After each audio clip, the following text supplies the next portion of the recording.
राजेश पासवान एक गीत आप लोगों के बीच में भेजे थे। गोविंद पासवान ऑफिशियल चैनल से गीत जात है। हमें आशा ना पूर्ण विश्वास बा कि गीत आप लोगों के बहुत बढ़िया लगी। एक लड़का कोनो लड़की से कहत का कहता हो जान ले बुका हो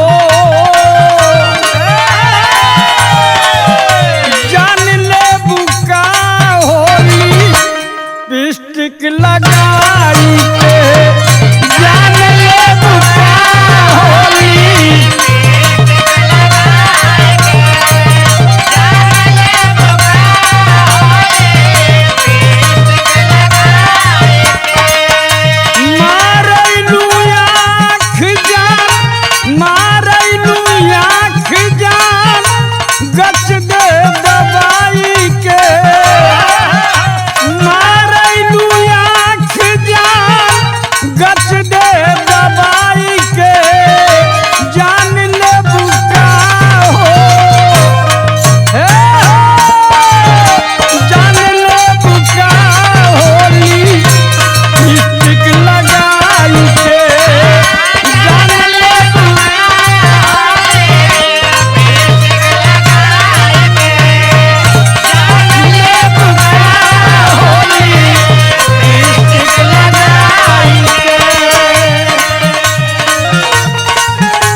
गजबे तोहार बा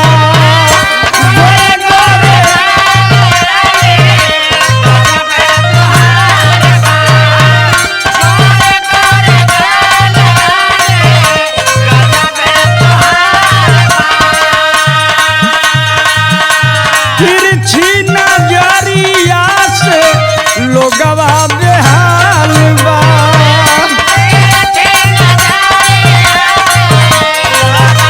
Yeah.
बदनिया तोहार बा रस से भरल रानी जो बना तोहार बा को देलू घायल जान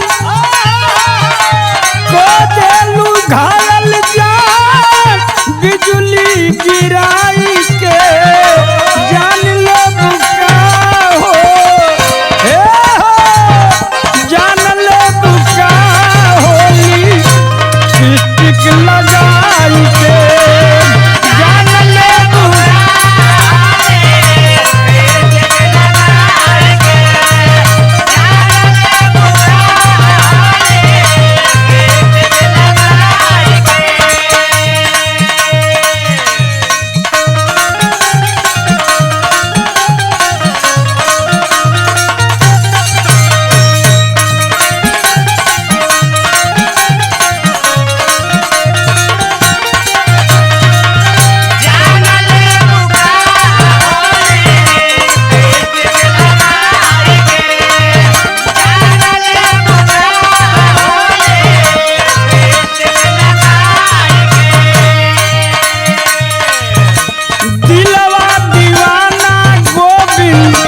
पागल भइल बा